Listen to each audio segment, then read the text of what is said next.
And good morning and welcome to Touch Base Daily. My name is Ron Foster and I'm touching base with you as I always do every day. So yesterday you guys got to join me on a little outing and I said, I miss my studio. I'm not going to do that again. I want to be in here on that during our time slot. But I think it was very informative. I think you guys got something out of it. And but it's so good to be here. Another, as you can see behind me, another dreary day in New York City. This seems to be our norm. Fog. This is our norm. However, as in the weather world, everything must be extreme. And so, starting next week, well, starting tomorrow, we will be in what's called a heat wave. And the heat wave starts tomorrow in New York. And then we get a burst of 90s tomorrow. Then it goes back into the 80s on Friday. But then Saturday, 90, Sunday, 90 plus, Monday, 90 plus, 98s, 99s. It's going to be freaking Texas in New York City. Shoot. And you know, I do not function well when the temperature is above 82. I just do not function well. Got to live in the AC. And but let me see who's in the building. And also, if you're in the building, make sure you click those wonderful likes, and say hello. If you're in the building, say hello. And I see in here, and also the QR code is up to date. Everything is working. There should be no excuse today. And okay, there we go. First person in the building is the wonderful and great Hannah. Hannah's in the building. She says, "Good morning, Ron and Touch Base Daily family." And Mr. Brian Creative, Brian Young Creative is in the building with the good morning fam. He gets the silver. And in the bronze, oh, what's going on with my keys here? What's happening here? Oh, there we go. Lisa says, "Good morning." Okay, there we go. And we got the great Chris Edwards is in the building as well. Good morning, Touch Base Daily family. He'll be on with me on Friday because tomorrow is Juneteenth and I will be in the streets. So another from the streets. We may come on. I'm still debating. So I'm still trying to figure out what the schedule is for tomorrow. But Chris and I will let you know. Okay, and also Jazzy is in the building. Good morning, beautiful people, she says. Chris says, "It is overcast here in Delaware. This is our normal mornings in New York City for the last 3 months. For the last 3 months, it's been foggy here. And we're not used to this. This is definitely climate change. Something is different." And I see here, Mimi's in the building. Good morning, Mimi. How you doing, Mimi? Miss Mimi Hinton. She says, "Good morning, Ron and RLP fam crew." So yesterday, yeah, Mimi says foggy. Yeah, so we had I was out in the streets. You saw me open the day with Mr.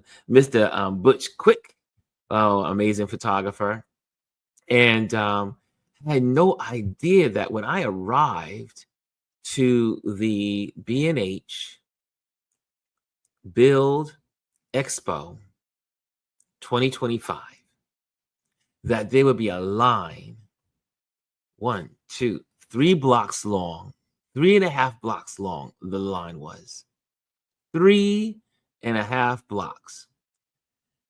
Luckily, it moved fast, but I was not expecting that. And you guys know the rest is history. You saw me in action, putting my mics together, putting my stand together, getting it all ready. But I learned some good stuff. I've always wanted to learn about gradients, how to do it, what you should start with, your baseline.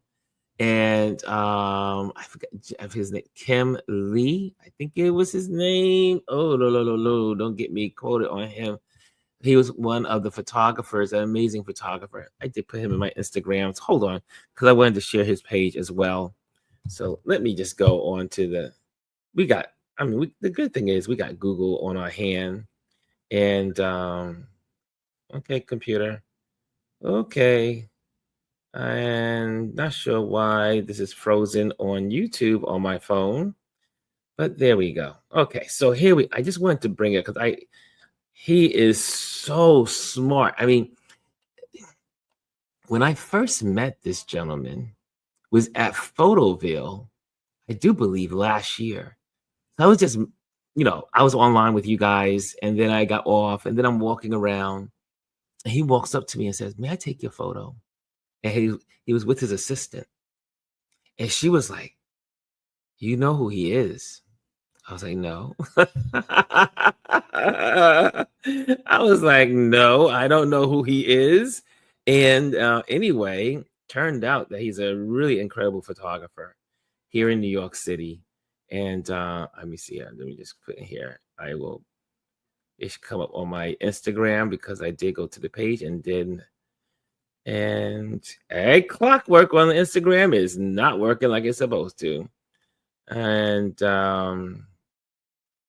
yep, it's not going to show up. It is not showing up on, you used to be able to just look on your Instagram, and if you follow someone, then you go to your followings, it would come up in the order. Not so today.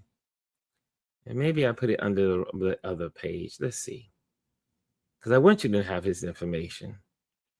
Nope, it doesn't show up either way. Okay. Well, I'll have that for you tomorrow or later on.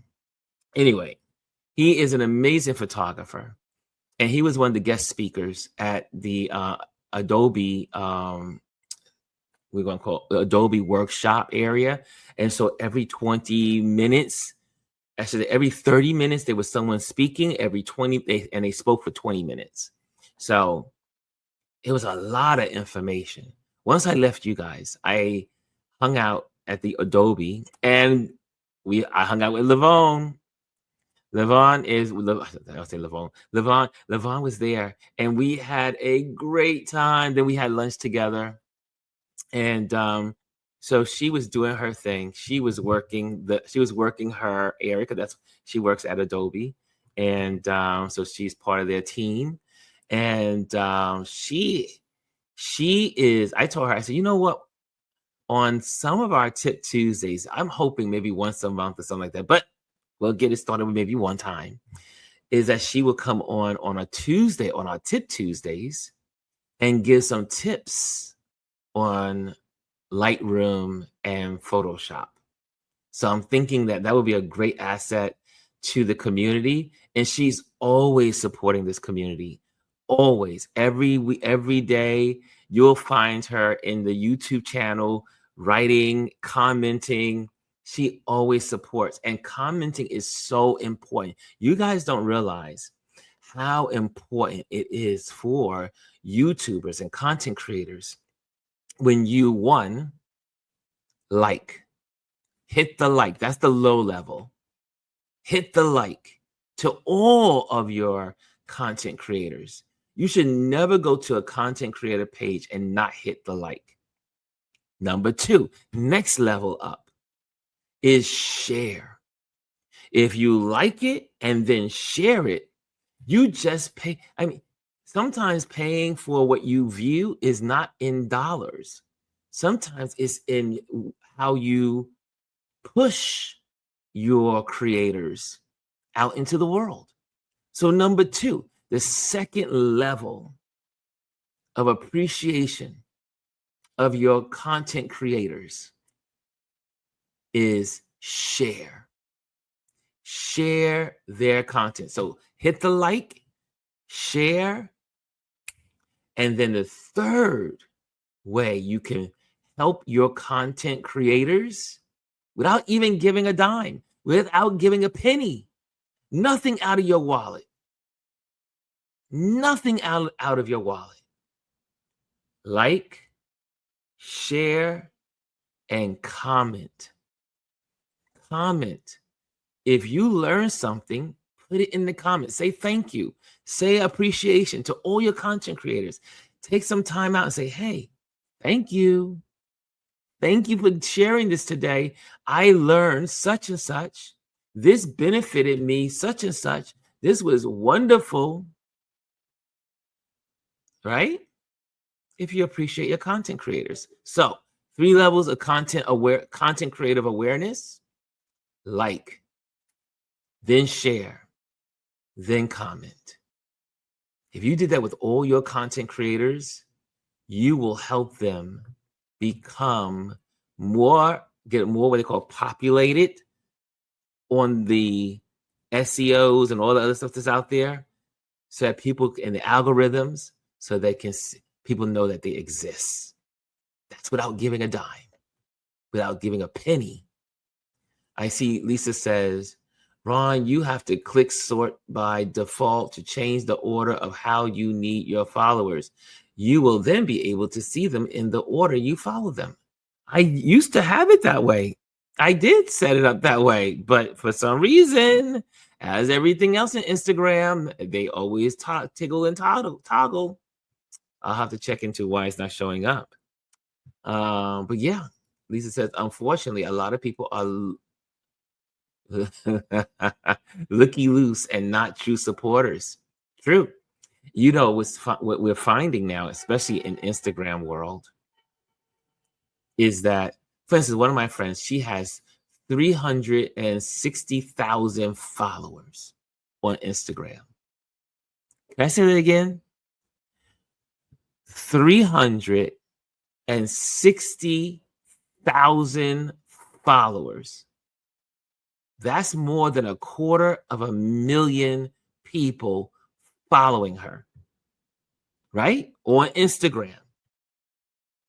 But how many support? 100, maybe 200 at most. Think about that. 365,000 followers on Instagram. And her support system, the supporters, the ones that reach out, that like, that subscribe, that go to her events. And she's a DJ, so she does DJing, and she sends out invitations for people to go to her events when she's in their town. What we find now on Instagram, and a lot of us are here on Instagram because we just simply use it as it kind of like pushes you into our YouTube channel. So it kind of like a little bit of a promotion, a little bit of a pump up, if you want to call it. And but when you do so, most people in Instagram don't give a hoot. They just keep moving on. And I think what's also happened with the population, this is my opinion. We're going to have our other guests on soon in a little bit because they're waiting in the doorway, and I'm going to go grab them.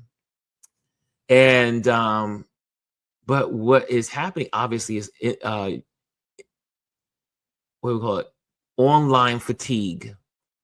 Online fatigue. There's so much information coming at us at any given time that some of us just say, "Oh, enough."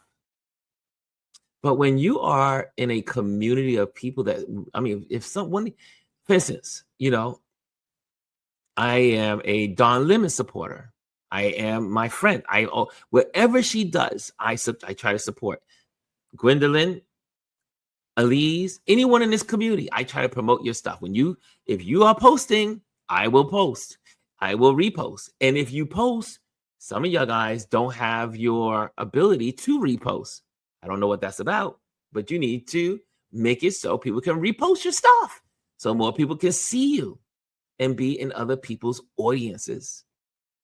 So anyway, I say that is that because you have lots of one of my buddies, he has 500,000 followers plus on Instagram.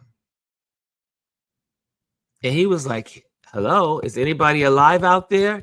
A couple of weeks ago, 500,000 plus followers.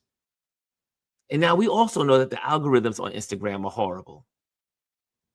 People have 1 million followers, and then you go to their page and it's only 32 likes, or you see only 50 likes out of 1 million followers. So it's also part of the algorithms. But if you support your content creators, even at the base of the algorithms, it will bring people to that person's page, and it will make people aware that they exist. So that's my little soapbox moment. I hope that it was an educational moment, so that everyone would learn or be educated on being and supporting and encouraging your content creators. So with no further ado, I do hear a doorbell. And they're both hanging out. The soul sisters, soul sisters. Anyway, my soul sisters. I'm gonna have to call them that. I like that. Soul sisters. Here they go. Soul sister, soul sister. What's going on, ladies? Oh, good morning.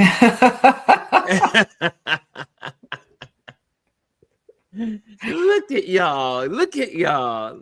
I just love y'all. Gwendolyn, good morning. I love you. Your face is saying so much, but you're not speaking. You know, well, if you know how to use your tool, then sometimes your you don't face have to tool. use verbal words. You know what I mean? Face tool. Let me just say good morning. I have some thoughts about what you just shared, but I'll wait to share them all. Do you have a soapbox that you want to climb on today as well? Yeah, you know what? Okay, so let me go ahead. And then I'm going to turn it over to Miss Elise. Miss Elise. I do believe people have a fatigue with social media in general, right? Because it's no longer social. I have nothing against selling, but everybody seems to be selling something, which is not a bad thing. Let me make sure I'm clear about that. But there's just so much of it, and some of it's not like high quality content. I believe that's part of the problem. It's not high quality content. But when you talk about like the number of followers people have, and I recently did my presentation, and I will use my filter and just say F followers, create connections. Yes. Oh yeah. I was really authentic in my presentation. As you always are. Oh, always. But yeah, at the end of the day, this whole idea of having followers and connections and whatnot is like, is it really a connection though? Like, are we really connected? And so people really, in my opinion, want human connection and engagement, which is why just being on social media is not fulfilling for a number of us. And it's gotten boring and tiring and just mentally and emotionally draining. It's like, I don't have time for this. I want to talk to somebody and I want to engage with other people and get into some really good humans, right? So I believe you're seeing that. But the other part is perhaps some of us have realized that we got to stop working for these companies like Meta and Microsoft, who owns LinkedIn and what have you, and start getting people out of that community into our community. Like, you need to turn the table on that. So working extra hard to get followers is like, nobody needs them followers if they're not doing anything. Because it's about engagement. You can have 1 million followers, but let's just say someone said, I want to do a sponsorship or do something, and they want to know about your engagement numbers, and it's garbage. Well, then, you know what? I'm on to the next person. All right, I'm getting off the soapbox. I'm gonna let Miss Elise. Good morning, Elise. Good morning. Good morning. I know that a lot of people are suffering from social media fatigue for a variety of reasons. As I know with me, I get overwhelmed with all of this stuff that's going on. And then I was like, I don't want to hear that. So, Mm-hmm. so I just kind of don't listen. And then, and you all always know I've always been about connections. Like, how do we connect? How do we create community?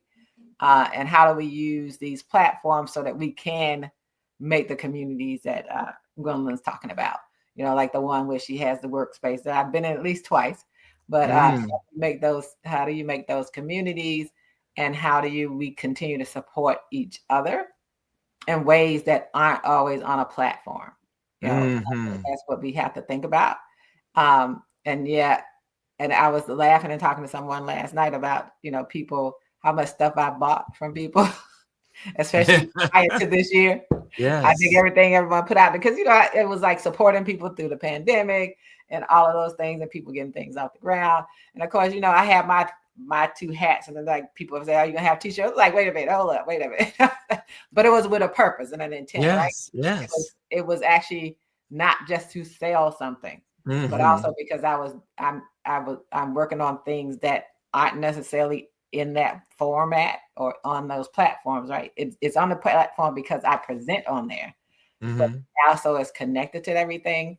And so when you can only have so many t-shirts for the same thing in different colors, right? Yes. I'm only gonna buy it one time in one color and I'm done, right? So, but I think we have to, let's figure out how do we create the communities? How do we have the connections so that we are connected offline?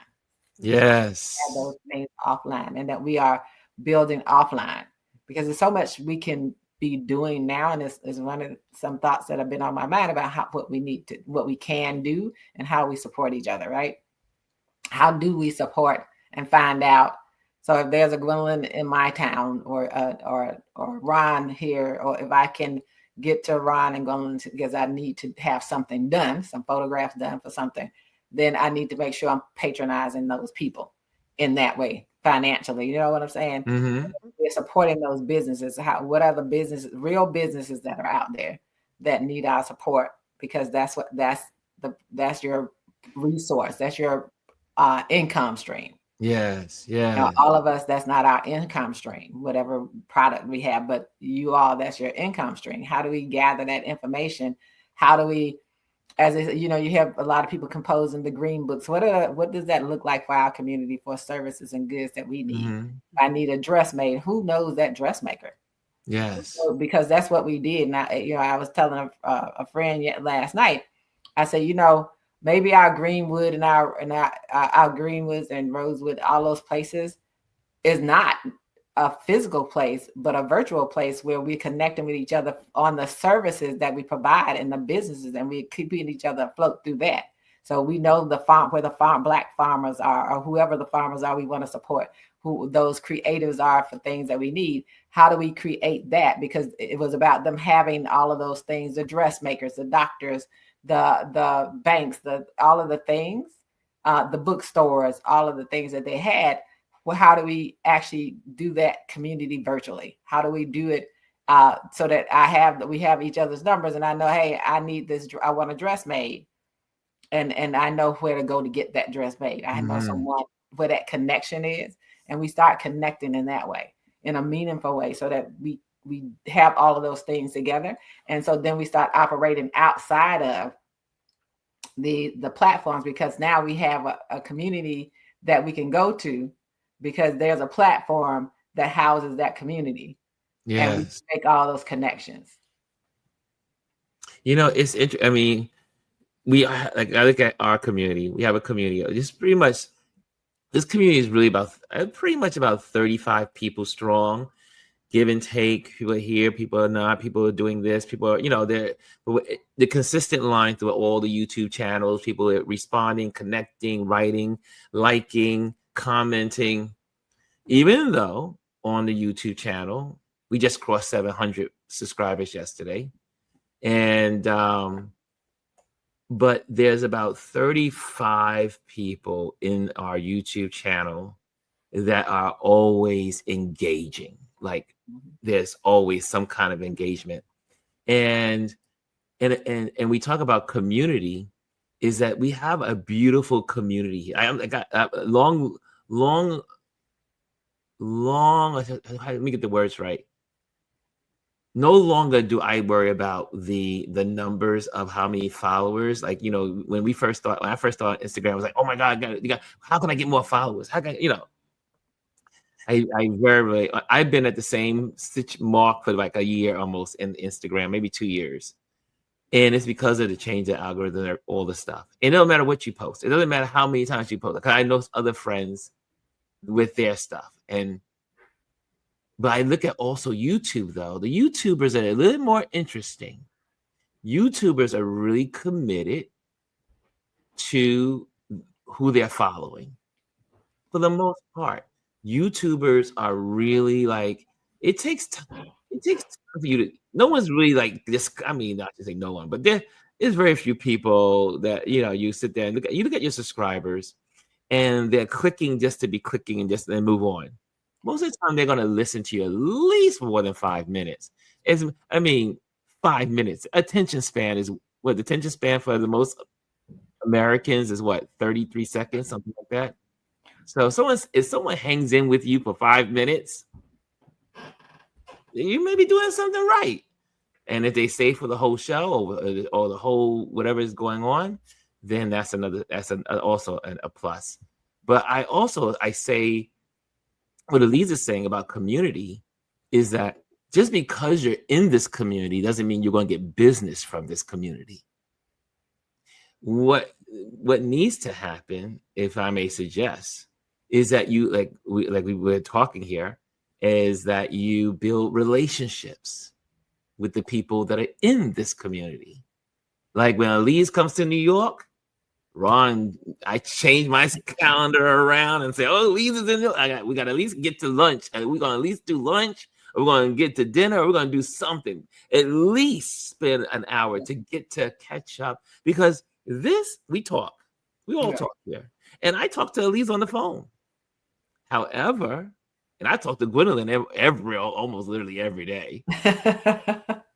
But if Gwendolyn happens to stroll into New York, calendar gets changed. Oh, yep, calendar gets changed. And because you want to build relations. Even like when Bryson was in town, I was like, oh, if Bryson in town, let's go. Let's get together. I will make sure that I spend time with the people that are in this community. Like Levon, she's here.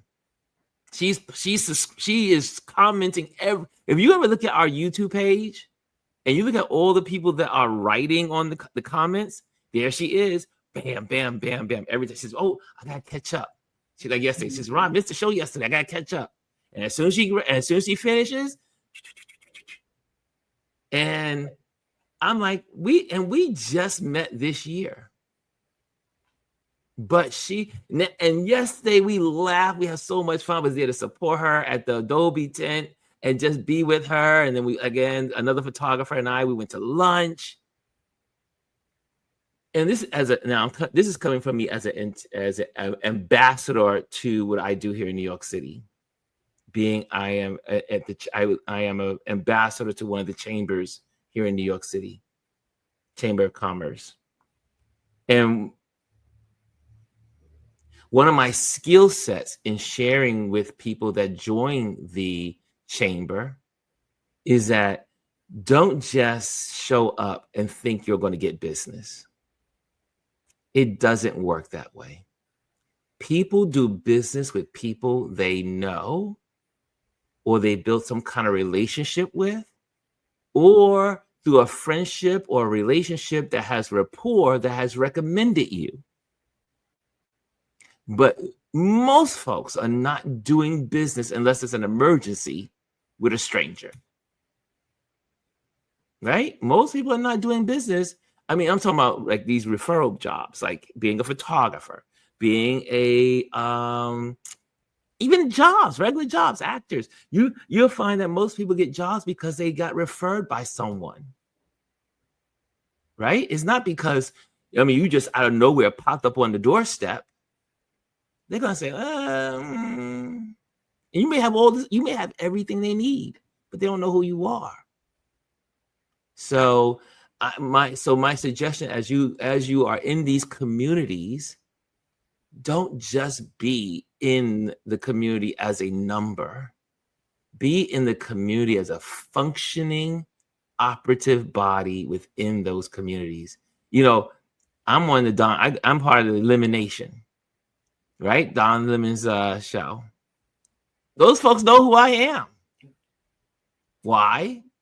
Because I'm in the chats. I'm sending comments, and anyone that I follow, I try to get in there. When Elise is on, I try to pop up, put everything on the calendar, and I'm in it. And just being, even if I'm busy, I will turn. Gwendolyn sometimes comes on during my Don Lemon hours. So I got Don Lemon going on and Gwendolyn on Fridays. Only on Fridays, dear. Only on Fridays. But what I say about that is because I'm going to support my Gwendolyn regardless. I love my Don Lemon show, but my first allegiance is my partner in crime. And also other things. We eat, we talk, we jive. But I'm going to support her, even if it's just that I have it. Or if I'm in a business, like for instance, one day I was at a meeting, had a networking around town. And I just turned Gwendolyn on. I'm in the cab. I'm like in the cab texting and kind of putting it in the comment boxes just to support. Sometimes I'll have her. I'm saying Gwendolyn, you're on my screen a lot, and I'll be functioning. Let's say I'm on if I'm in a photo shoot, and my phone is nearby, and I can't usually have my phone on, but I have it on silence, and I know she's on. I'll just turn the phone on her show because it counts. I'm just saying. I know I'm that nerd. I'm that weird. But I believe in supporting my friends. I know Gwendolyn will get on a plane, pay her ticket to support me because she has done it. Anyway, that was long-winded. I know. I was like, the way you talk about, I'm like, I don't know if this is family friendly. I turned Gwendolyn on, and I was like, "We're sorry." You're the best. I love your show. I love all your shows. I love your comments. I love it. Yeah, I appreciate that. Here's the deal, though. And so yes, Chamber of Commerce is not about getting business per se, and people kind of forget that, but that's the same thing with networking. People go to a networking event and they immediately think, I'm going to meet somebody here who is going to give me something. Fact of the matter is, networking is about you serving other people. That's how that works. What you put out into the world is what you get back. And I say you should do it with a genuine heart, not that you're trying to get something, because that never works out well. But you are correct. I'm a natural nurturer. So, and I believe in social networking. So if I am in your city or close to it, I'm gonna drive to you. Like I said, I was in Nebraska just last week, right? Happened to be in Lincoln, which is not too far from Omaha. There is a virtual friend who was in the area. And I was like, look, if you got some time, I want to come put your face in my face. And so she was like, yeah, I'm going to move things around. Best day ever. Absolutely wonderful. But, it's a want for you. Like if you want to really make these connections and be an active member in whatever community you're a part of, then you will do what needs to be done. You don't have to, be dragged into it or people have to coerce you to do it. You do it because you want to do it. I like meeting people, sitting down, chatting, cheerleader of all people. Rah, rah, rah. That is Gwendolyn. So if you're close, I'm going to show up for you. Could be a 4-hour drive, but I'm going to do it. Yeah, you did that with Dr. Tachi, right? You were on your way somewhere. I sure did. And yes, you detoured and said, hey, can we go visit Dr. Tachi? And you drove all the way down to Florida just to meet her and then go back to Georgia. We were in the area. She's like, that's like a 5-hour drive. I was like, it's 4 hours to Houston. That ain't nothing. That ain't 5 hours. Who cares? But yeah, I was like, I'm in her area. So I thought, okay, I'm going to see Dr. Tachi. But if I'm there, if I'm somewhere there, then I'm going to make it happen. If it can happen, then let's do it, because I don't know if I'm going to be around this area again. So that is who I am. If I come to a certain spot, I'm like, who's here, who's here, who's there, who can we link up with really quick? So yes, I will make the 4 or 5 hour drive. It doesn't bother me at all. It's for, but I am hoping now, Miss Elise, you appear to be a tall person. So far, I have met nothing against it, but these really, I was like, damn, she's tiny. I was like, God, how tall are you? You know, like the video is so different. You're like, wow, I just figured you were a little bit taller, but no. Are we talking about Nebraska? Your friend in Nebraska? Yes, RJ. Yeah, she's tiny. I think she's yeah, like she was 29. like, I could fit you in my pocket. I was surprised. I mean, even Dr. Tachi is like, Dr. Tachi's not tall. You know how you see people?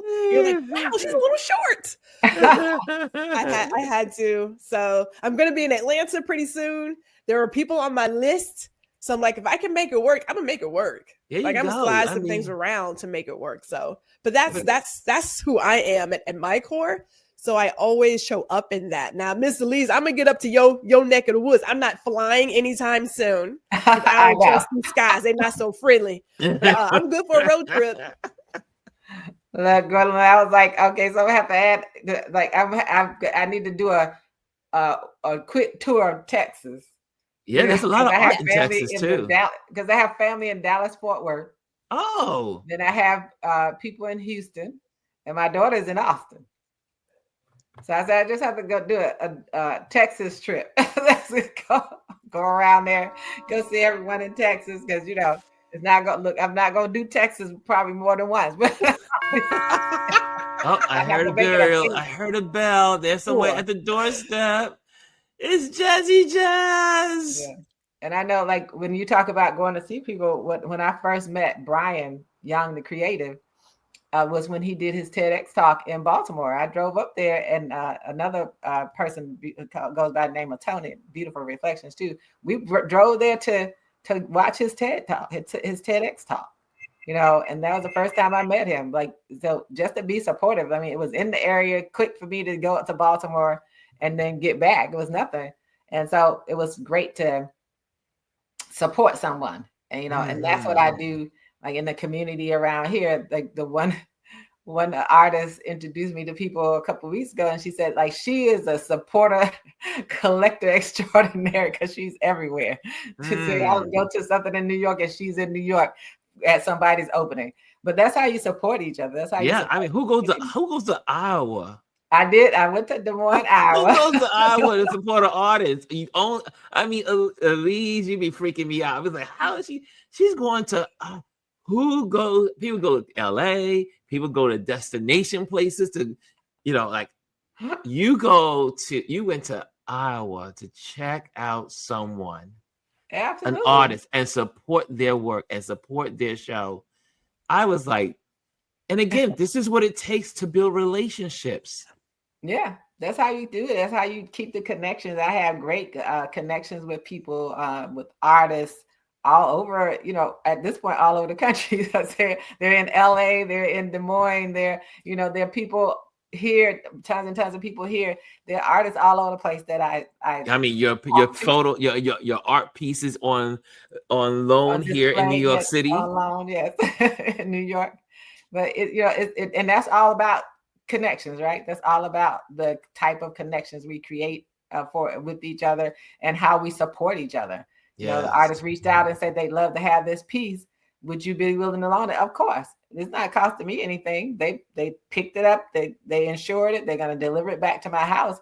But, you know, in support of that artist and in support of that museum, which is a nice space, of course I would do it because it doesn't cost me anything. And it's beneficial for them to have the piece because of where we are now. And for the artists that I support, I tell people all the time, I haven't acquired things from all the artists, but some of the artists that I talk to and introduce the community to have been supported by people. You know, people like Lisa and some other people I know have bought things from some of the artists that they've been introduced to on my page.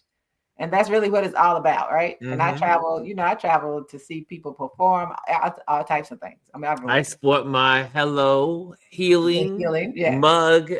I don't have my own merch, but I got my Hello Healing. Every time I'm drinking a sip, if I'm not using my moonshine glass, The For sure. moonshine glass. My Yeah. moonshine glass. Look at Jazzy has on the hat. So I appreciate it's that. about supporting one another. That's what it's absolutely. about. And Jazzy and I have regular lunch dates. Like it's like, okay, do. where we meeting this month. So we try to get together every month if we can to go out to lunch together, just to keep the communication and the community together and the relationship. We have a great relationship. Yes. Welcome, Jazzy. Indeed.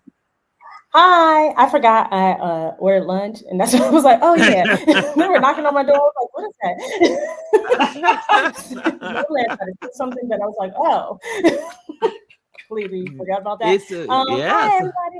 What do you think about all this, Jazzy? What do you think about all this? You're on the, I know you're saying that you also are trying not to do social media so much.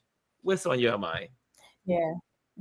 I think, the fatigue thing is real for me. And I think one of the things, the beauty about COVID, right, was that we got to experience online in a way that was it felt renewed. I think online and social media is a great tool when used correctly, but I think there's a lot of negativity in this space, but there's a lot of positivity in it too. And I think the beauty of what was there during COVID was there was a lot more positive than there was negative, right? And now I don't know if it's because I follow a lot of like news pages. I like politics. I love, politics, music, film. If those three things are like encompassed and embody me, right? And I just think sometimes you can just get overwhelmed with the constant like negativity. Sometimes like every time I open up my Instagram now, it's like breaking news, and I'm like, yeah, no, I gotta, and sometimes I'm just like, it's a lot, and I think sometimes you just have to like get away from that. But I do think there is something to be said about having relationships and real relationships with people in spaces that aren't necessarily always seen. And like what Elise was saying, like we get together often, we'll call each other on the phone and just have conversation. The go brunches, like those are amazing to me because it's just getting to know a different side of you all that I didn't know, right? That you can't find in these spaces, and that you're not always able to communicate, not because you don't want to, but more so because you have topics that you have to stay on, or you have, you know what I mean? So I think it's about wanting that relationship, building that relationship, and actually fostering that relationship. And I think sometimes with online, there's a surface to it. And I think, that you can't penetrate when you're trying to always just follow somebody and listen to what they're saying. Like I support you all because of the fact that because I like what you're saying, but I also am like, okay, but there's something more there. There's something deeper there that I can hear and I can follow and I can listen to. And I think it's rare, to be honest, nowadays to see that because it's not coming from an authentic place, I think a lot of times. And I think people know that, they can feel that. And when I say that, it's kind of like, we're in the age of the influencer and everybody wants followers and they're doing it because they want the followers, not because they're actually passionate about what they're talking about.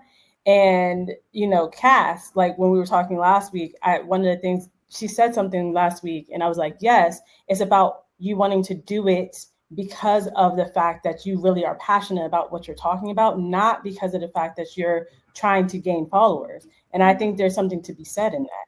Like if you're going into a space just because I want to find followers, and let's not be naive, like, of course, you're not having a YouTube channel and not wanting anybody to follow you. Like we understand that. But I think it's like if you come to it in a space where you're like, I actually want to make a difference because I want people to hear or learn about politics or photography or whatever your niche is, right? Like I want to have the conversation. I want to spark the conversation, not because I just want 1 million people to follow me, but more because of the fact that I want to make sure that I'm getting this out into the world. I think that place is more genuine. You know what I mean? And I think the more people come to these platforms, platforms in that space and in that mindset, instead of just coming to it because you want to look cool. Like, y'all see me, I come on here looking crazy on the daily. Like, I thought about it last week. I was like, I really should try like not to look so crazy when I come on this platform. But You look I was like, oh, you God. look fine. Okay. But at the same time, it's like, you know, I really do like engaging with your conversation and what you're saying, right? I wouldn't do this if I really didn't like what you all are saying. Right. And I think that's something that you gain followers, you gain people that come to your channel because of that. That support stays there because they want to know what you have to say, whether they want to just argue with you and disagree with you, or whether they really agree with you and say like, hey, like, have you looked at this perspective, or whatever the case may be, you know what I mean? So I just think it's important to network with people. It's important to network with people with intention, because I think people want to network with, to get something out of them. I'm not like that. Like, I don't ever want I know networking, you're supposed to want to like make a transaction with each other, but I'm not a transactional person personally. Like, I could care less of what you can give to me. I'm more interested as a person, and maybe sometimes this is my flaw, whatever, but I really want people around my orbit to succeed. Like, I genuinely want people to succeed, live their life in abundance. And I really want to know how I can help you in that.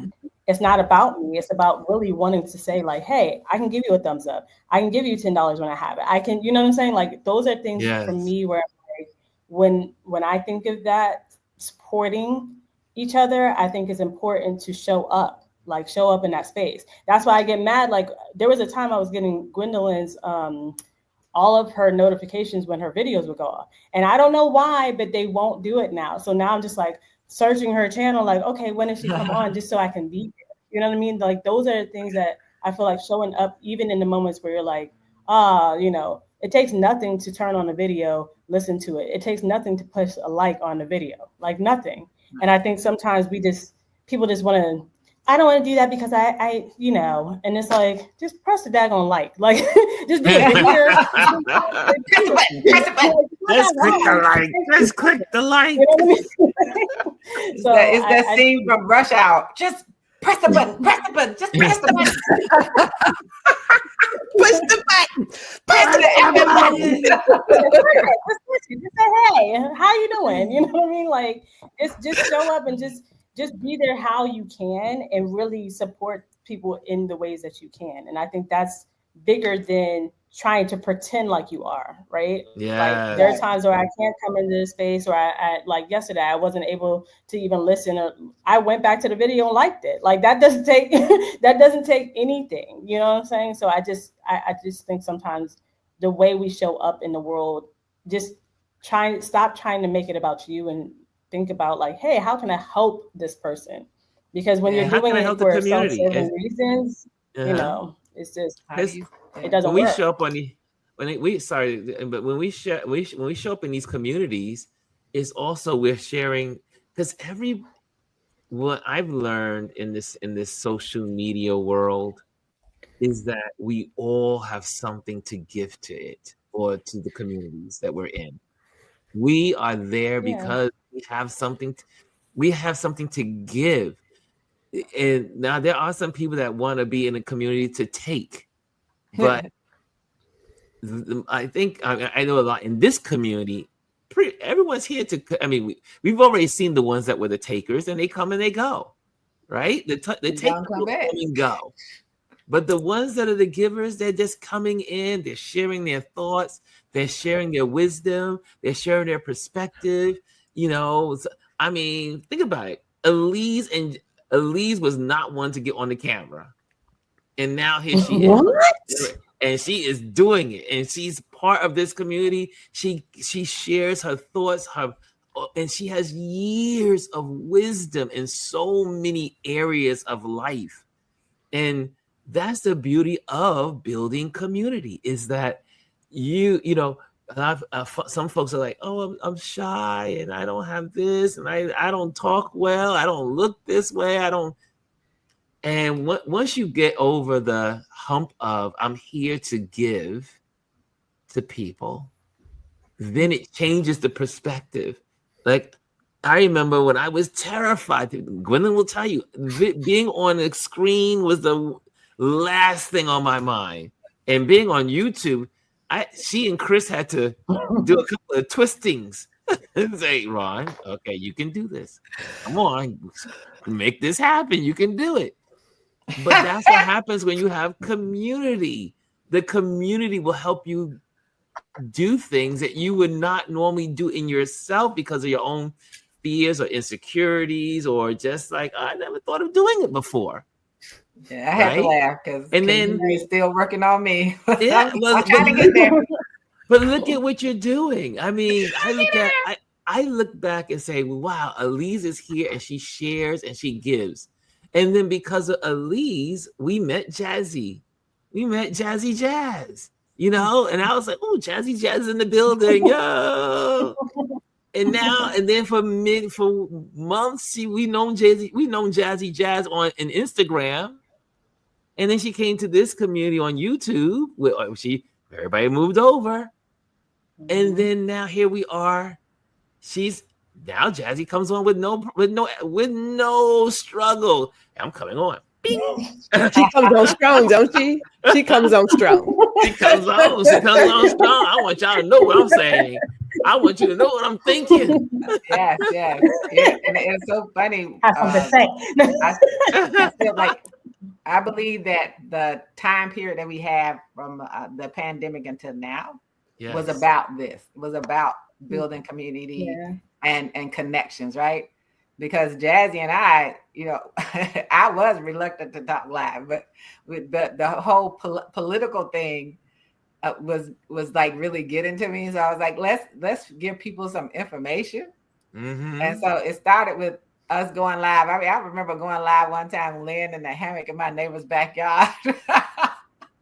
I was gonna say the first time I went live, I was in LA and I was in a hotel room and you were talking about political things. And I honestly, for like 5 minutes, I looked at the phone. I was like, I'm not getting on here. Because I was just like, you know, I know it doesn't seem like that, but I am a little bit shy. Like now I think I'm a little better, but like I am a little shy. And I remember pressing the button and being like, oh gosh, I'm about to get on here and make a fool of myself. But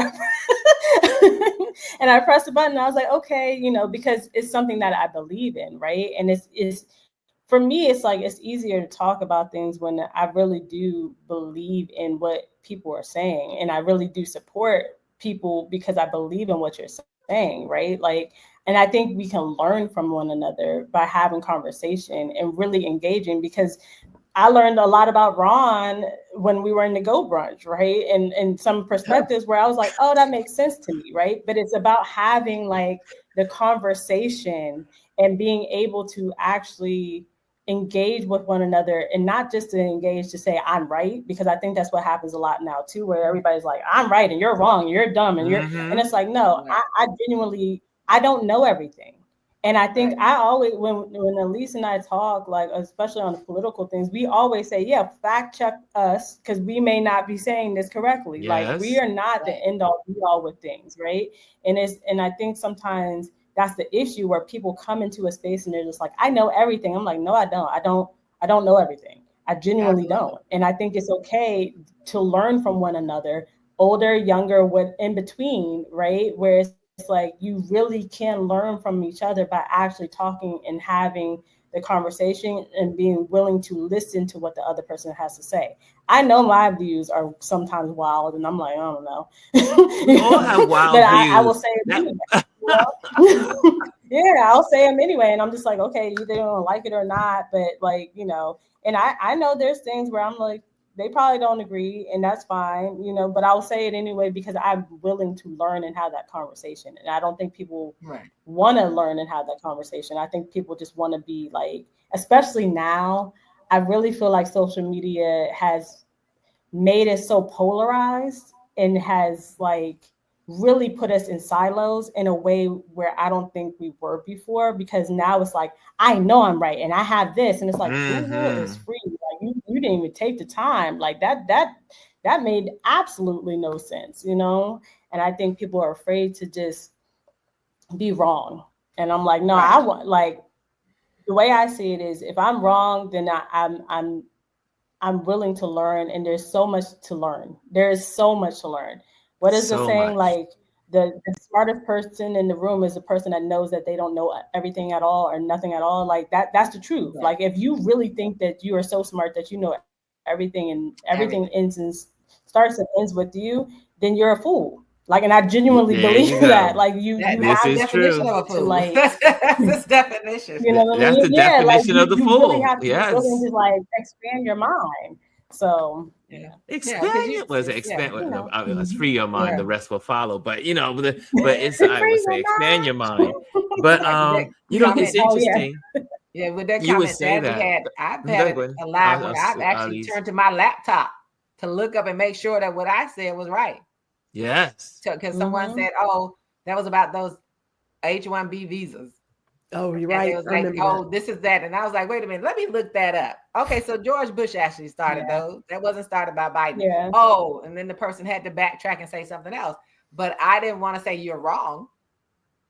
I was like, okay, so I don't know enough about that. Let me look that up, and we can clarify that, Yeah. because I also did not want to leave the live with people believing that that person was correct either. I wanted to make Yeah. sure who was right, what was the correct information. And I think that's the important part of that, Googling and checking yourself, checking other people, because as we put ourselves in these positions, we have to make sure that it's not our emotions, our opinions that we're leading with, but absolutely in some circumstances, we have to make sure that we're speaking facts, because it can mean, for somebody, it could actually mean life or death. Yeah. True. We don't Yeah. know. It could actually mean that. And so we do have to make sure we're going with the facts. And someone said something, or it was in my head, I don't know. But you know, the thing was, the saying of being with like-minded people, they said, how about we are with people who have values, the like values that we have, not just the like mind. Like values. Where Yes. our values lie. that makes a difference. Yeah, because we are in an echo chamber. For me, like, when I see people say, "Well, I don't watch this because I don't want to see what they have to say," I will tell you right now, I watch all types of news, like from the Fox News to the MSNBC, the spectrum. Because for me, it's kind of like, how do you talk to a person, and how are you able to talk to a person that has a different viewpoint than you if you don't understand their viewpoint? Or if you don't try to understand their viewpoint, right? Like, what I see happening, especially a lot in general, in a lot of conflicts that people have, is that we're unwilling to see and hear what the other person's perspective is. Because I like, for me, where I grew up in a predominantly Black neighborhood. I went to schools at predominantly white schools. I've had experience where it's like, I can view certain things from a certain lens because of my experience, right? And I remember when I graduated from high school, my mom was like, this is like going to the United Nations, because that's how diverse my setting was when I was in school, right? And it didn't dawn on me, to be honest, until I got to college, that most people don't have that experience. Because I just thought everybody had that, right? I never was aware of the fact that, like, people didn't go to school with all types of races, because that was my experience.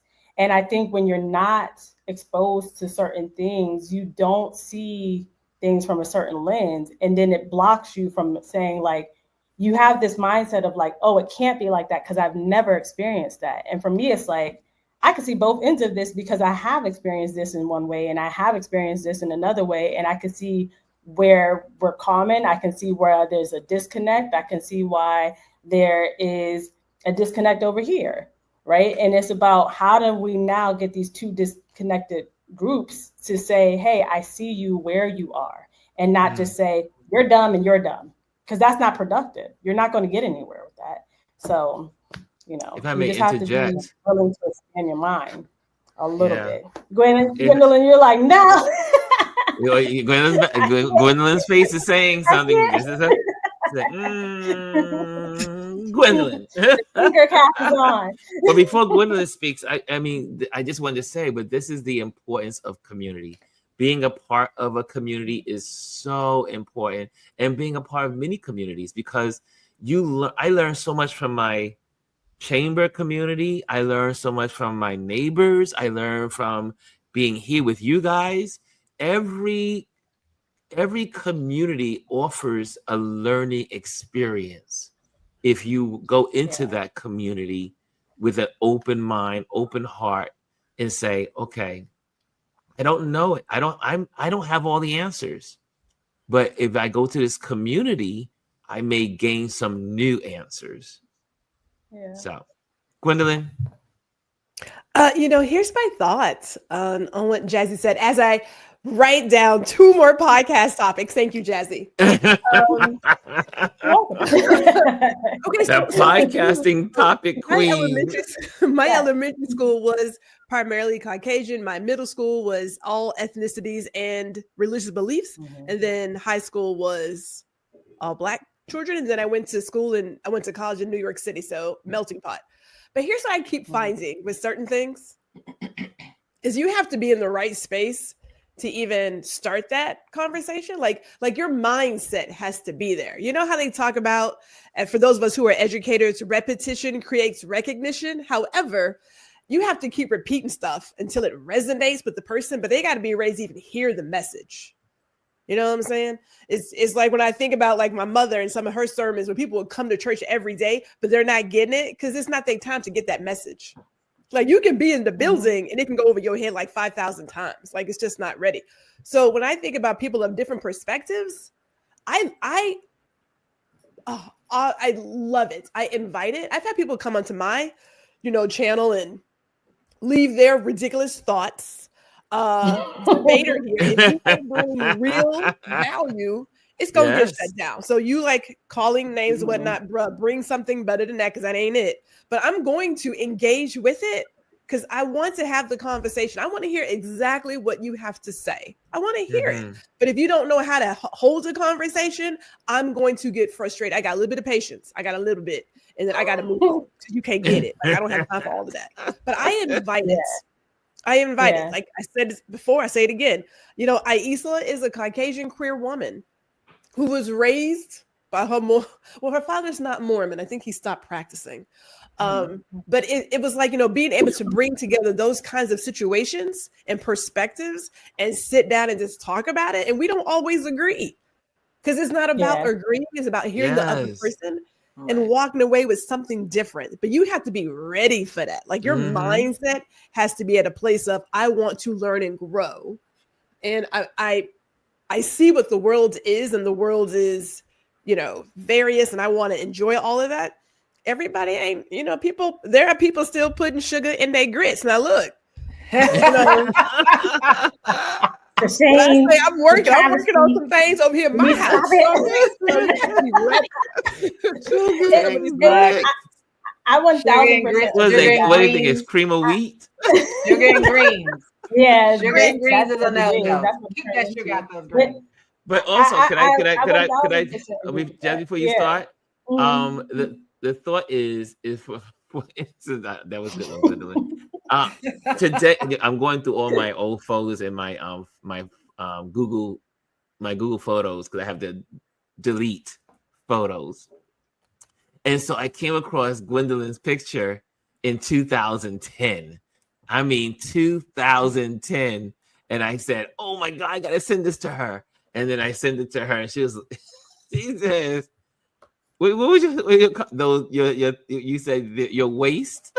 I was running like I stole something. So we were tiny. The bosom is still bosoming. It got really deep. But yeah. But I was saying, I say, think about that. I mean, Gwendolyn and I have been. I mean, that was 2010. We were friends before 2010. So 2010.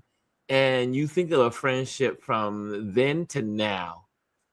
I don't agree with everything that Gwendolyn shares, and she don't agree with everything I share.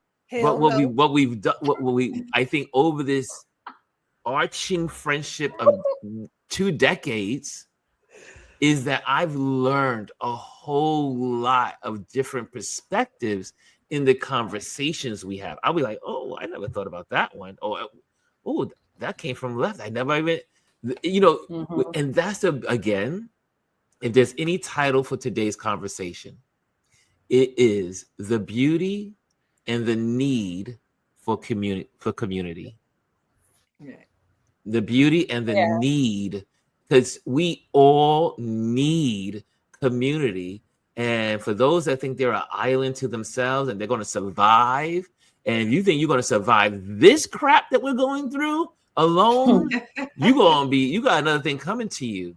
I mean, we need community. I think that's why so many of the online communities that are functioning as communities are stronger, not because they have so many numbers, but because there's connection in the community. I know when people pop up in this community, they're like, oh wow, these people are really they're friends. They know each other. And that's the other point of when for some of the folks that are in the community that I know want to come on. They want to be on the screen. And they're afraid to make that step. Mm-hmm. This, I am a believer of. This is what I believe in, providing this platform so that way you can get that experience among people that love you. It's a difference. Like if someone says to someone in this community and say, hey, I would like you to be on Kate, Couric show. Now you got bubbles in your stomach and everything because you've never done it before. But if you get on here, I guarantee you, it does make a difference in how you present in the world, because you guys made me a better presenter of information. When I'm in my networking events, and I got the gift of gab, I can talk. However, I now talk with a level of freedom that I never had before, because so many people see me on this tube here, this YouTube. I'm walking in the street sometimes, and folks like, hey, I see your show all the time. I tune in. Aww. I'm following you. I'm a subscriber. And I'm like, oh, good. I think I never seen you in the audience. And they go, no, I follow you. I get to see it at night. I come home after work and I look at what you're saying. And I love you. I love the girls and the ladies that are with you on the panel. And I love the panel discussion. But having a platform like this gives you the ability to bring people on that are in the community, the consistent ones, the ones that are here that contribute, support, and all that stuff, and say, hey, this is a platform for you to work out those kinks and bugs also. Just like I had to work out my kinks and bugs. This is a platform. I guarantee you, Jazzy was afraid, but look at Jazzy now, and she's just getting started. I'm looking for when someone's gonna say, oh wow, I saw you on that Touch Base Daily thing. I need you to talk at our school and talk to our students. You don't know what could happen. You had it now. Gonna put that camera. I want to see that. I'm blinded at that one. I mean, look at Elise. Elise gets up and talks about her passion is art, and she's talking about artists and her love for it. And then because she loves it so passionately, she just asks the right questions. People always say, Ron, wow, that was a good interview. I'm just nosy. I like to know about people. I am curious about people. I mean, nosy sounds like a negative thing. It's not. I am nosy in the fact that I love just learning about people. I ask thousands of questions. When I meet people, even when I'm at networking events, they're like, holy moly, I never thought about that. I'm like, yo, I said, so what caused you to do such and such? Where did you start your business? How did you start your business? Where did your business from? What were you thinking about? I mean, I go through all the questions. They're like, holy moly, this guy is serious. But because not all the networkers or the ambassadors of the chamber are doing that. I'm making my rounds to every person in the room, and then I tell them, I only want to know 5 of you, and they're like, "What?" I was like, I just want to know 5 of you. I want to I say hello to everyone, but I want to know only 5 of you. Right. I want to know your name, where you came from, what happened to cause you to create this business, what, on and on and on and on and on. I'm Curious George. There was a reason why my mother gave me that book when I was a kid. I am a natural Curious George. I'm the Curious George. Curious George flies a kite. Curious George rides the bus. Curious George. I mean, that's me. That's the question. And for every person that I meet in the world, I am curious. Yeah, and my thing, I said this to an artist a couple of weeks ago. Well, in a group I was in, I say, because I was talking, and I said, well, I'm really not an extrovert. No. I'm more introverted than extroverted. I said, however, when it's something I'm passionate about, that's when that side comes out. Art I'm passionate about, education, and human rights. Because I won't just say politics. I'll say human rights. I'm very passionate about what happens to human beings. So that, of course, overlaps with politics. But the core of it is human beings. And so it did take me a while to say, and of course, my son, I always credit my son with the real push. He's like, okay, Mom, that Virgo. Like our friend. That Virgo. And he's like, Mom, I haven't seen anything lately. What are you doing? What are you going? I need you to, just go for it, whatever it is. And I said, that's the part that people have to realize. If I can get on here, you can get on here because, and most people say, you seem so comfortable. I said, I can have everybody comes on and they're nervous. It doesn't mean going to get the door. Yeah. And that's what I believe. You don't have to see your nerves, or you don't have to be your nerves. And I said, maybe I'm moving more toward being an ambivert. So it's a combination of balance somewhere in there. But that introvert, I will walk into a room, even art things now. I will walk in the room, and my first instinct is to scan everything and to listen to people, because I also have great discernment when I come in contact with people. So there's some people they may just say hi, and I go the other way just because I feel it. And that energy shows up and I'm gone. So and I'll go talk to someone else. But I'm getting better at introducing myself, going into space and say, are you an artist or are you a collector?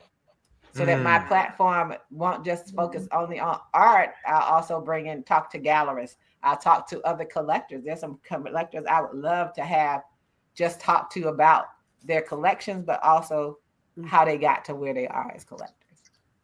Yeah. It's so important. I mean, again, someone has their speaker up high, so I'm hearing my voice. But it's so important to build community. I'm just saying, don't be afraid to participate in your communities. Don't be you come to especially. I mean, I know pretty much most everyone that's a regular in this community. All of you folks are amazingly brilliant. All of you folks are amazingly talented. All of you come to the table with so much. Welcome to New York. The motorcycle. Anyway, but yeah, everyone brings something to the table, and that's what's so beautiful about it. But here's Mr. Brian. Mr. Brian brings wisdom to the table when he's here. So, Mr. Brian, what's going on, Mr. B? Are you getting ready to drop a gem? Yeah, make sure when you plan your doctor's appointments, make sure you have the right day. Yeah. Oh. He's no Virgo. He's not a Virgo, y'all. He's not a Virgo. No, I'm a creative artist, and it's like I thought it was today. lady was like, 2 weeks. Like, oh, you're in the You were wrong early. week. well, You're not even not Yeah, even the wrong just a day, little in the bit wrong early. week. That's all. You just early. At least you weren't late. That's right. You were early. yeah. But So I Brian, do I mean, want in to, this conversation, what do you think? What do you believe in community? How does community? yeah, Because I mean, we watched you. I mean, I met you through the CQ family and connecting with yeah, you, and then you showing up and being a part of this community and popping on and hearing and connecting, and you just also being so transparent about your life and being in this community. What and then also supporting you when you used to come on and do your thing. You used to do your drawing at nights, and we used to sit there and pop in with you. So what is important to you about community, and what do you hold dear about it?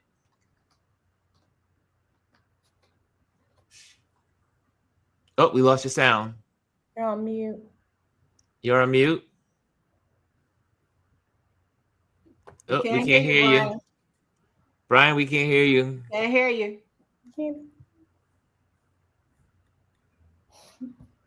Mute. Take off the mute. We lost him. We lost his I think ability to so. hear him. Okay, can he hear us on his Oh, okay, I guess we lost him. We'll have to Okay, come back. we lost him. So anyway, but it is that. What time is it? May I add one thing? Yes, Just yes. You can add one one thing. I know you thing. got more than one thing, but go ahead. Add No, one. no, Add your one I'm thing. gonna add the one and Okay, Jazzy's the one. work prize, because we had a chat last week about presentation and speaking and the whole 9 yards and how it depends on where you are. I have shared this 1,000 times. I stutter, right? But because I had so much I wanted to share and made sure that I practice on speaking and sought out opportunities, jobs that would make me get in front of people and speak. So much so that, I was able to go to Salesforce Dreamforce and speak on large stages. So it's not just, hey, I want to say something, but I'm afraid to say something. This is work. This is work. This presentation is work. I know Cass even talked about it. So I'm going to do it one more time. All right. So Lisa, if you want to practice, I'm available to practice. I led my team of 8 sales trainers on public speaking. We can get everybody's story, because everybody has a story that should be told. I believe in that. Everybody has the genius. The world requires your genius. I just needed people to show up in it. And if you need help showing up, I got you. And she does. So Brian, Yes. okay, is your sound working? Okay. So what are your thoughts, sir? can you hear me? Yes. Yeah, I'll just be brief, because the thought around community and speaking brought to mind this story I heard about this general during Vietnam, and he was about to ship off with a batch of new soldiers, one who was just having his first child. That soldier was questioning this general about how can he be a good soldier and a good father. It seemed like they were, contradictory. Mm-hmm. And he said, I hope that me being good at one makes me better at the other. He didn't differentiate. And so when I think of community and having your voice, I think for me, my professional life as a professional designer and artist and public speaker and teacher and all of that, I pray that helps me to be a better father, to be a better human in my communities, and vice versa. I hope being a better, person in my communities helps me to be a better person, period. So that's my little, I shouldn't say little, but my no, those are strong words. That's a good thought. And what time? Let me just make sure the time is okay. I want to get everyone out of here. But I want to. There's something. I saved one for the last word. But Lisa says it's not really public speaking. And G, I went to school for communications, and I am a trained actor. Hello, Lisa. Another gem she brought up about herself. It's the last experience that made me apprehensive about doing it again. I'll get there. I know what she's. We gonna have to talk, Lisa, because I'm not buying your bread and bread today. I'm not buying it. Oh yeah, I know exactly what she's talking about. I know what she's talking about, and I know that was a bad experience, but this is not that community. Anyway. And I will say too, I think one of the things for me where I know maybe this is not the best thing. I am shy. Like I'm more of a. First of all, let me just say, Elise, when I first met Elise, I was standing in a line and we went, so I don't believe she's as shy as she's saying she is. But anyway. Elise ain't no shy, but she may be shy on the cam, like screen, but Elise not shy. But I will say, I will say, one, there's two things.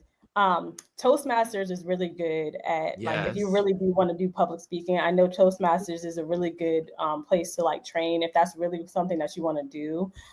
Just because it's a community of people that want to speak, they will listen to you, they will train you up, and it's really good to just speak in that environment. They have them at a lot of churches and just in the community in general.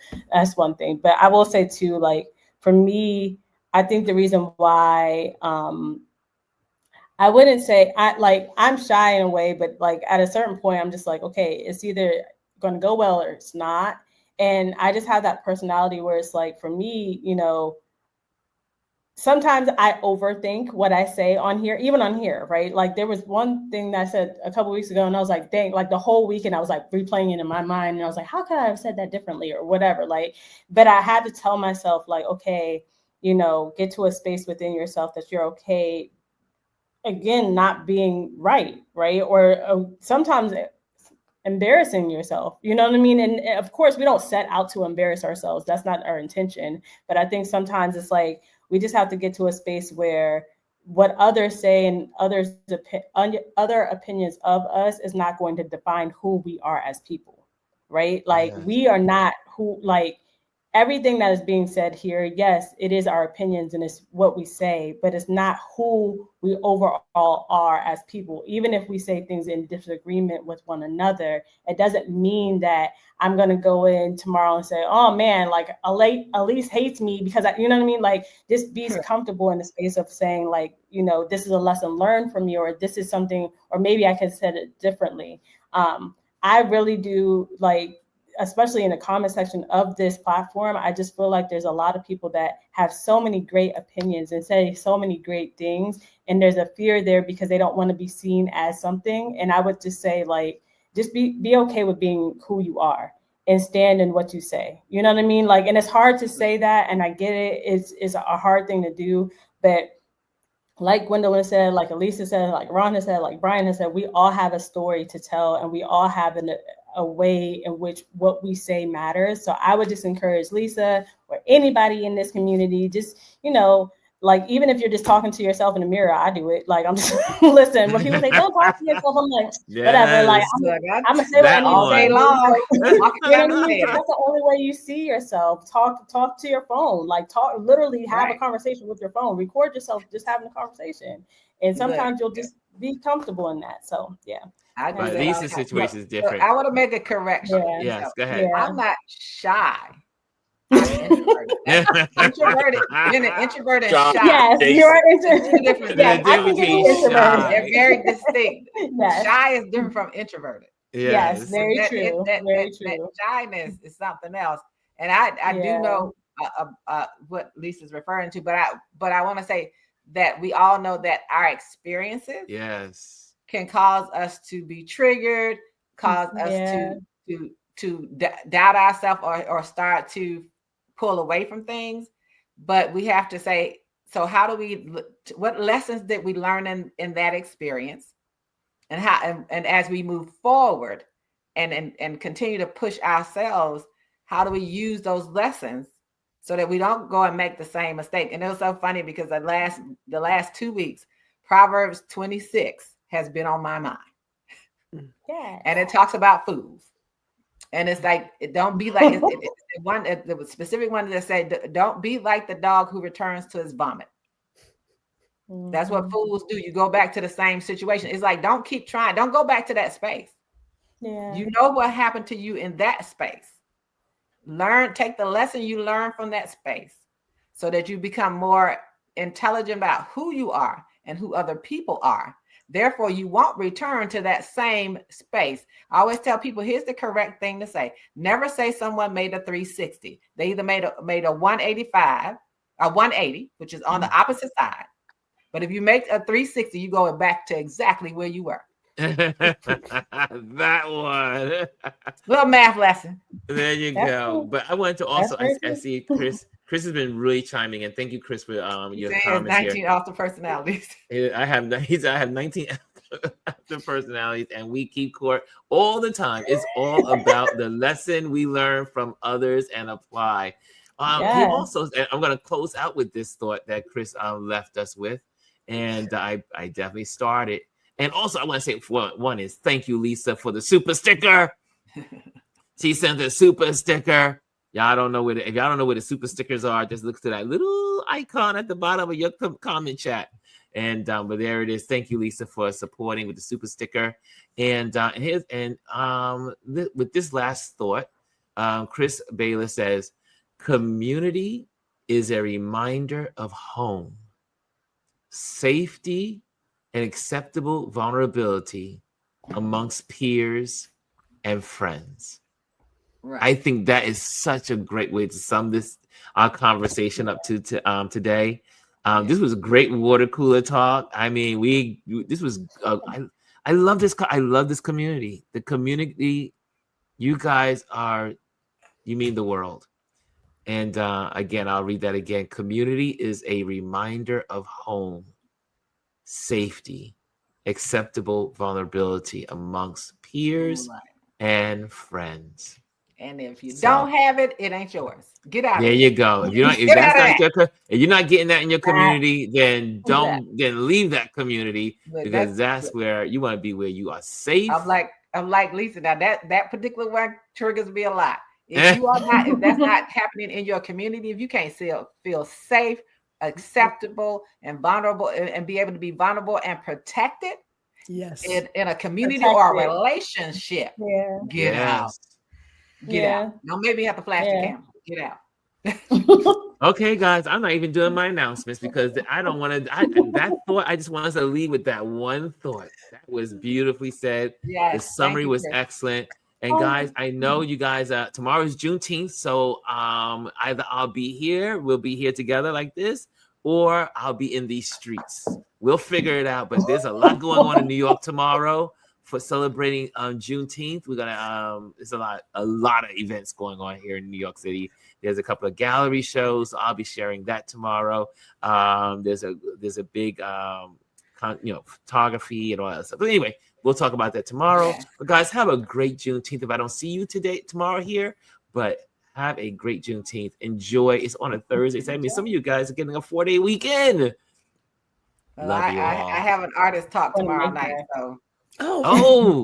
Wait, ding, ding, ding, ding. I mean, is it video on Instagram?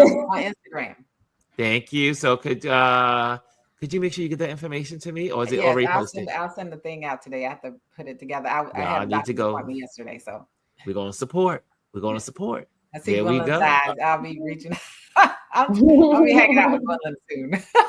Lisa says, "Be careful out there, guys. You can't be caught slipping with these guys. Yeah, this guy is crazy. So we're gonna go out. We're gonna have faith. We're gonna have strength among the community. That's why you need community. Is strength in numbers. And somebody said something the other day, and I have to remind myself.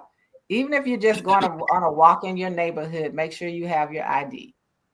Because sometimes when I just walk in my neighborhood, I don't take anything. Yeah. Mm-hmm. We need to make sure we have an ID with us, because I do it all the time. If I'm walking around my neighborhood, I leave everything in the house.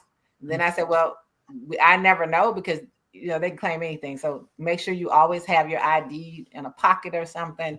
Just make sure you have that to be safe. And also, my brother and I, we just did this weekend. We had breakfast on Saturday, And we were just sitting at the table, and I said, "Oh, he was talking about the boys, his sons, and everybody's on location, so everybody knows where everybody is." And I said, you know what? I need to. So I immediately signed Adrian up for my location so that Adrian will know wherever I am. And then he goes, you could do that right now. So we put Adrian. I put Adrian on mine, and I gave my brother my location on my phone, so that way, if I'm if I'm somewhere, they at least know where I was last at. So I'm using my locations on my phone, and that will make a big difference too.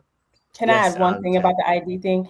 So just so you know, real IDs, even though you have to send your birth certificate in for your real ID, the real ID is only proof of citizenship in like 9 states or 19 states. It's not all the states. So don't think that because you have your real ID, it's saying that it's your proof of citizenship. I just want to throw that out there. I don't remember how many states qualify it as like a citizenship thing, but it's not to prove your citizenship. So I just want to clarify that, because I know people are like, well, if I have my ID, then this is going to prove that, and it doesn't. So, but you should always carry your ID. My thing is just make sure you have an ID that has your name on it. Yes. No, I know, but I'm just saying, I wanted to say that because I think I've heard a lot of people say that recently, and I'm like, it doesn't have anything to do with proof of citizenship. So yeah, you should always have your ID and your medical cards with you. Always. Okay, guys, thank you so much. We're out of here. What you say. Also, when you travel, make sure now, like even when I start traveling domestically, because I wasn't doing it, I'm gonna make sure I have my passport as well. Always. You know how I feel about that. I always tell everyone. ID and a passport. Passport at all times. Okay, guys. Love y'all. And we will be here. I'll see you tomorrow. All right. Later. Thank you. Love y'all all. Thank you, B. Thank you, Jazzy. Thank you, Gwendolyn. Thank you, Elise. And I'm out. Hello, and thank you for joining us today. Make sure you hit the like, the subscribe, and leave a comment on this video. I would love to hear from you. Thank you again. Until I see you next time.